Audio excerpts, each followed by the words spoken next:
The Saucer and the Blockhouse bring the Battle of El Alamein down to its most human and disturbing level.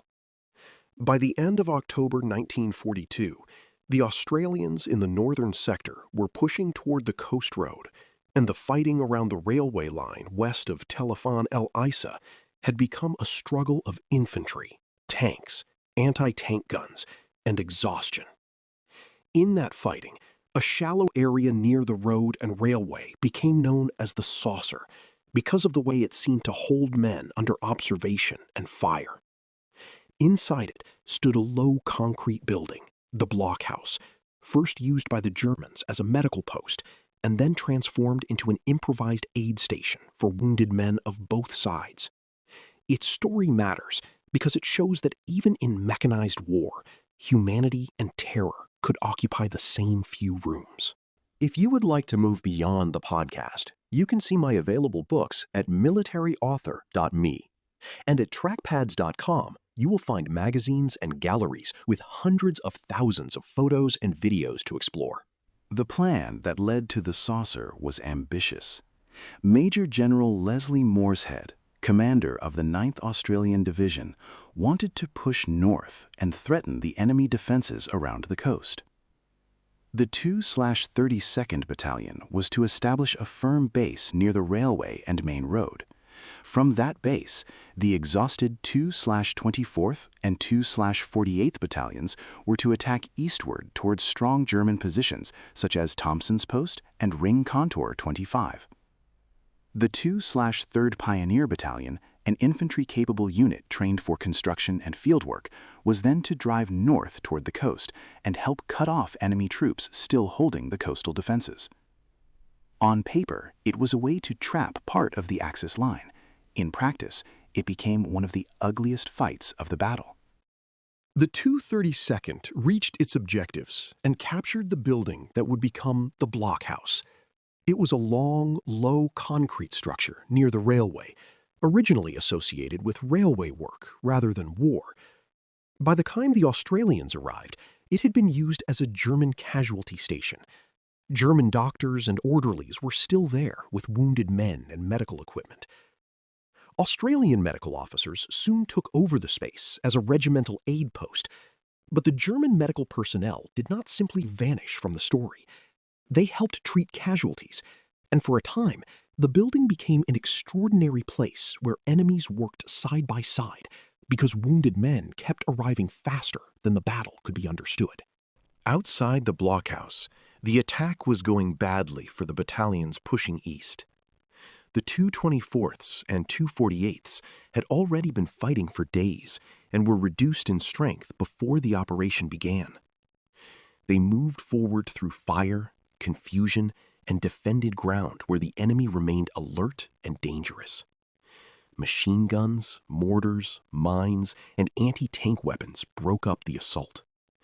Positions that reports suggested might be weak proved very much occupied. By dawn, the battalions had suffered appalling losses and had to pull back toward the firm base rather than be destroyed.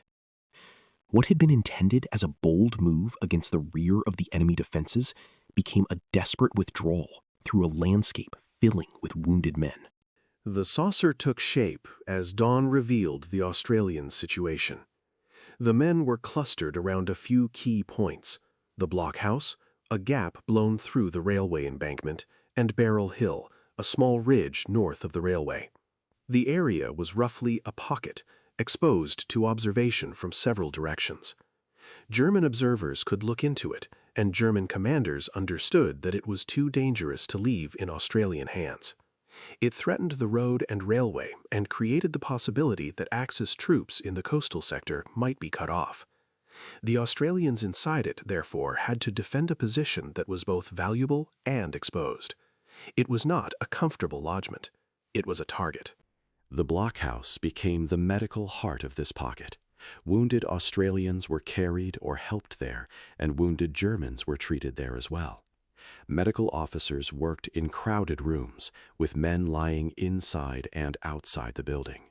Stretcher bearers moved through fire to collect casualties, and their work was as dangerous as any assault. A wounded man left in the open could die before the tactical situation made sense to anyone. The medical effort was not separate from the battle, because keeping wounded men alive required routes, courage, orderlies, dressings, water, and the willingness to move through ground still being shelled. The blockhouse was an aid post, but it stood inside a battlefield rather than behind one. The fighting around the saucer soon became a combined arms crisis. German tanks and infantry pressed toward the pocket, while artillery and mortars hit the ground around it. British Valentine tanks came forward to support the Australians, and anti-tank guns were brought into action wherever they could be sighted. The defenders needed every weapon they could get, because infantry alone could not stop tanks in open desert. At the same time, tanks could not maneuver freely through the mines, tracks, embankments, and crowded ground around the railway. The battle was not a clean armored clash. It was a cramped struggle in which tanks, anti-tank guns, artillery, infantry, and medical evacuation all collided within the same small space. The railway embankment became both obstacle and shelter. Engineers had to create crossings so vehicles could pass, sometimes without the tools they expected and under fire from enemy weapons. The embankment could shield men from one direction while exposing them from another. It also shaped movement, because vehicles and stretcher parties had to find places where they could cross or pass along it. This is another reminder that armored warfare is governed by small physical facts. A bank of earth, a blocked crossing, or a disabled vehicle can shape the movement of tanks and supply trucks as surely as a commander's order. At the saucer, the battle depended on whether routes could be made and kept alive under observation. The relief of exhausted units was one of the most dangerous tasks of the fight. By the end of 31 October, the 224th and 248th were too depleted to keep carrying the defense in the saucer. Morshead decided to replace them with fresher battalions, including the 243rd and 228th. Relief in darkness is always difficult, but relief in a pocket under threat is worse. Incoming units had to find positions, understand a confused layout, and dig in on ground they had not reconnoitered properly. Outgoing survivors had to get out without opening a gap. The fact that the changeover succeeded was not a small administrative detail. It was one of the conditions that allowed the northern pressure to continue. On the 1st of November, the Germans attacked again, believing that the force around the blockhouse was badly depleted. In one sense, that belief was reasonable, because the earlier battalions had been almost worn out. What the Germans did not fully appreciate was that fresh troops had taken over during the night. Tanks and infantry attacked repeatedly, supported by fire from several directions, but the Australian defense held. Anti-tank guns, artillery, infantry weapons, and the stubborn use of ground broke up the assaults. The fighting continued into the night, and by the time it faded, another storm had begun farther south. Operation Supercharge, the renewed breakthrough effort, was opening while the saucer still held. The blockhouse's humanity should not be exaggerated into a sentimental story that softens the battle. Shells hit near it and at times into it. Ambulances and stretcher parties were in danger. Men died before they could be treated, and others survived only because medical personnel worked under conditions that would have overwhelmed a normal hospital. German and Australian medical staff cooperating did not cancel the violence around them. It made the violence clearer because it showed that the men being brought in were bodies in pain before they were symbols of any army. The blockhouse was an oasis only in a narrow and fragile sense. It was surrounded by fire, fear, and tactical necessity.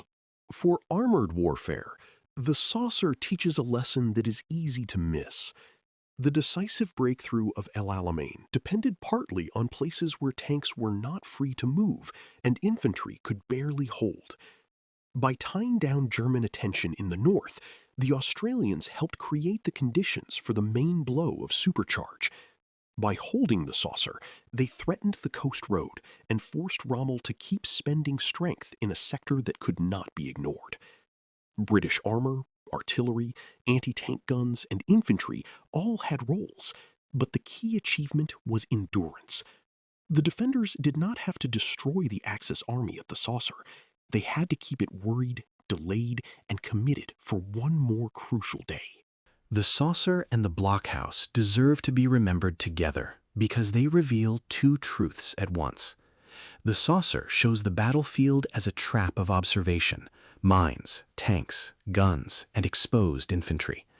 The blockhouse shows the same battlefield as a place where doctors, orderlies, stretcher bearers, and wounded men struggled to preserve life amid destruction. Neither truth cancels the other. El Alamein was a victory of preparation, logistics, artillery, engineers, infantry, armor, and air power. But it was also a victory paid for by men crowded into shallow ground and carried into a concrete building by the railway. When supercharge began, the northern sector had done its work, the saucer had held, and the blockhouse had become one of the battle's most painful reminders of what holding meant. You've been listening to Famous Tank Battles. These battles were never just about machines. They were about doctrine, terrain, firepower, logistics, and the hard problem of turning shock into victory. For more military history writing and books, visit militaryauthor.me. And for magazines, podcasts, and a massive archive of military photos and video, visit trackpads.com. Thanks for listening.